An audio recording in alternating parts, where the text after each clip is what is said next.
Allez, on se retrouve aujourd'hui pour une vidéo sur la Serie A. On va faire un point sur le classement après 2 journées, les U21 qui ont eu l'occasion de jouer en Serie A et un petit pronostic pour la 3e journée. C'est parti. Alors le classement, le voilà sous vos yeux. Donc on a 5 équipes qui ont réussi à gagner leurs 2 premiers matchs. En tête, la Lazio de Rome, à la différence de buts, la Lazio de Rome, ils ont marqué 9 buts en 2 matchs. Ils ont mis un gros carton à la Spezia Calcio. Donc avec ça, la Lazio, elle se retrouve meilleure attaque. Sur 2 matchs, 9 pions, c'est pas anodin. Donc derrière, on a l'Inter, l'AS Rome, le Milan AC et le Napoli qui s'en sortent avec 2 victoires. Il y a eu des buts, il y a eu beaucoup de buts. L'Inter en 2 matchs, ils en marquent 7, la Roma en marque 7 aussi. Milan AC, ils en marquent 5, vous voyez, donc il y a quand même eu beaucoup de buts dans ces 2 premières journées.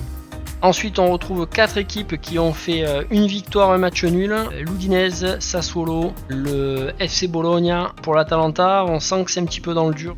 Nous avons 2 équipes avec une victoire, une défaite. C'est la Fiorentina et Empoli. Ensuite, 4 équipes qui ont un match nul, une défaite. On retrouve Cagliari, la Spezia Calcio, la Juve et la Sampdoria. Donc là, la Juve, c'est la grosse surprise de ce début de championnat. Eux, ils sont vraiment dans le dur avec la défaite contre Empoli sur la 2e journée.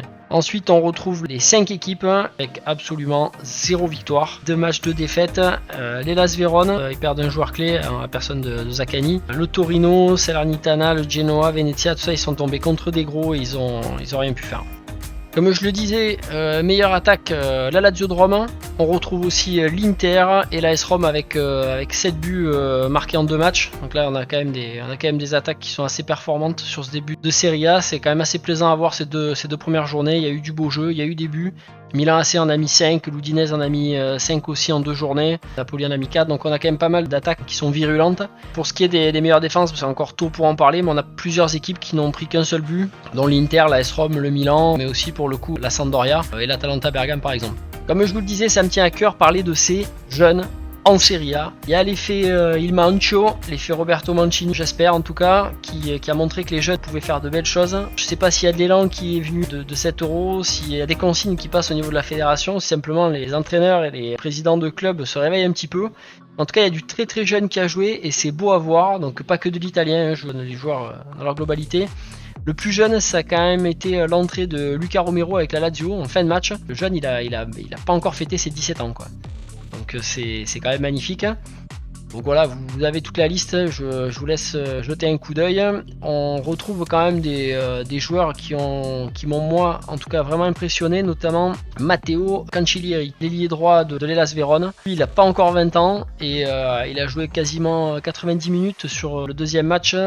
C'était contre l'Inter, match difficile, match qu'ils ont perdu 3-1, mais vraiment le jeune il a fait une super rencontre je trouve, à même pas 20 ans, il a fait son travail d'ailier droit, il a provoqué, il est revenu défendre, il a eu un gros volume de jeu, donc voilà, ça c'est plein d'espoir, c'est un joueur formé quand même par l'AS Rome, il forme énormément de bons joueurs. Là, dans les joueurs qui ont cumulé pas mal de temps de jeu à ce niveau-là, on a eu Nicolo Rovella, lui avec le Genoa, ils font un début de saison qui n'est pas bon.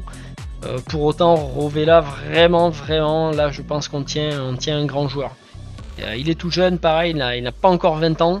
Et il montre de belles choses, il a le placement tactique en défense, il a la volonté, il y va et il sait aider à relancer aussi l'attaque. Il fait partie des gens que j'ai vraiment bien aimé. Riccardo Calafiori à l'AS Rome, j'aurai l'occasion d'en reparler, mais pour moi sur ce côté gauche, il faudrait vraiment le laisser. Ils ont acheté Vina, on reparlera de tout ça, mais voilà, Calafiori, il a de grosses capacités, tout comme Eduardo Bove à l'AS Rome toujours. J'ai aimé un petit peu moins Daniel Maldini. Sur le dernier match du Milan AC, il a gagné haut la main contre Cagliari. Pour autant, son entrée, j'ai trouvé qu'il a été discret et voilà, ça, je trouve pas que ce soit très acceptable quand on est jeune, qui plus est. Quand on rentre en fin de match, on est là pour dynamiter le jeu, pour bouger quand même. Et il était sur un tout petit rythme. Ensuite, dans les un peu plus vieux, on retrouve le Samuele Ricci. Alors lui, pareil, il est 20 ans fêté avec l'Empoli, il va faire du mal. Lui là, s'il garde cette dynamique, on va entendre parler de lui, c'est certain. Un autre dont on a déjà entendu parler, qui là semble être gardé par l'Atalanta pour cette saison, c'est le Roberto Piccoli, formé à la maison, formé à l'Atalanta. Et là c'est pareil, Piccoli, il a marqué un but sur le dernier match où ils n'ont pas réussi à se défaire de Bologne. Il est rentré, il a mis du jus et c'est ça que j'aime, c'est vraiment les jeunes qui rentrent, qui montrent quoi, qu'ils ont envie. Il faut montrer surtout qu'on a la rage. Je pense que cette saison, on devrait avoir un petit déclic quand même au niveau de la Serie A avec davantage de jeunes joueurs qui seraient lancés. On va finir cette vidéo sur un petit pronostic sur la troisième journée de Serie A qui arrivera donc dans 15 jours maintenant. L'Empoli va rencontrer Venezia. Moi je vous fais mes pronostics pour les petits parieurs s'il y en a, ou les gros parieurs aussi d'ailleurs. Moi je vois bien l'Empoli s'imposer en tenant en échec la Juventus sur leur pelouse. Fort probable qu'ils aient pris un petit peu d'assurance, donc pourquoi pas. Après il faudra voir les effets du mercato sur tout ça. Napoli, Juventus de Turin. Moi je pense que la Juventus va se réveiller. Alors là c'est clairement pour moi ça a été peut-être sur cette troisième journée le choix le plus difficile à donner s'il fallait donner un gagnant. D'ailleurs c'est pas du tout certain qu'il y ait un gagnant sur ce match.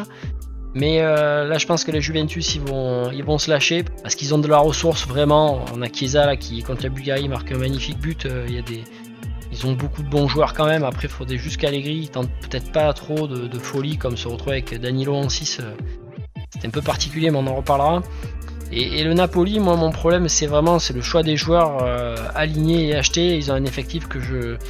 Alors autant il y a des Fabian, des Insigne bien sûr, des Politano qui sont très très bons. Koulibaly, Meret est blessé d'ailleurs, donc je pense qu'on va voir Ospina revenir, mais voilà, je suis pas très convaincu par l'effectif, la profondeur du banc, le choix des joueurs qui sont achetés. Puis je suis pas du tout un grand fan, il faut le dire clairement, du coach. En effet, Luciano Spalletti, c'est pas ma tasse de thé. Ensuite, on aura l'Atalanta Bergame contre la Fiorentina. Écoutez, moi, de ce que je vois, vraiment, la Fiorentina, je les sens bouillants. L'Atalanta sont dans le dur, ils doutent. Je serais pas étonné que la Fiorentina, ils aillent réussir un gros coup sur les terres de l'Atalanta Bergame. Ensuite, Inter Sampdoria. Là, c'est pareil, l'Inter, gros départ. Ils ont vraiment un bel effectif, ils se sont encore renforcés. Je les vois gagner à l'extérieur. Cagliari Genoa, pour moi le Genoa malheureusement il montre pas suffisamment de capacité offensive à marquer et à l'inverse Cagliari ils sont agressifs devant, donc je vois plutôt Cagliari s'imposer surtout à la maison. Spezia Udinese, je vois pas du tout la Spezia prendre des points face à l'Udinese, c'est peut-être les deux équipes que j'apprécie le moins en Serie A. Quand je dis j'apprécie le moins, c'est je n'ai pas d'affinité particulière avec l'effectif, etc. C'est pas des équipes de cœur. Mais on ne peut pas enlever que l'Udinese ils sont relativement forts. Torino Salernitana, pour moi le Torino va s'imposer. Salernitana c'est vraiment très ric-rac pour la Serie A. Milan AC, Lazio de Rome, bon ben là c'est là où ça va taper fort. Pour moi le Milan AC vont être devant. Ils ont vraiment un gros effectif, une tactique qui est très costaud, autant pour défendre que pour attaquer. La Lazio ils peuvent être fébriles en défense, ils prennent un but très vite en début de match. Certes ils attaquent très bien mais là ils vont quand même avoir une défense, il va y avoir du monde en face avec le Simon Kjær. Romagnoli est sur le banc quand même parce que Tomori est titulaire, enfin voilà il y a quand même défensivement parlant de quoi faire à l'AC Milan et offensivement mais il y a des bombeurs, donc moi je vois pas la Lazio arriver à s'imposer à Milan. En tout cas si la Lazio devait s'imposer à Milan, là je pense qu'il faudra aller regarder sérieusement pour le titre parce que ça serait vraiment un gros coup. AS Rome Sassuolo qui s'est fait dépouiller cette saison, qui n'a plus le même entraîneur. Je crains que pour eux ça risque d'être compliqué cette saison. Et en paradoxe, l'AS Rome, s'ils n'ont pas de blessés, parce qu'ils ont énormément d'internationaux, Cristante, Pellegrini, Zaniolo, c'est Mancini, tout ça c'est parti en sélection nationale. Je serais surpris à moins qu'ils aient des blessés que la Roma perde ce match. Et enfin Bologne et Las Vérone, là c'est pareil, Las Vérone pour moi ils ont perdu des joueurs et surtout en perdant Zaccagni.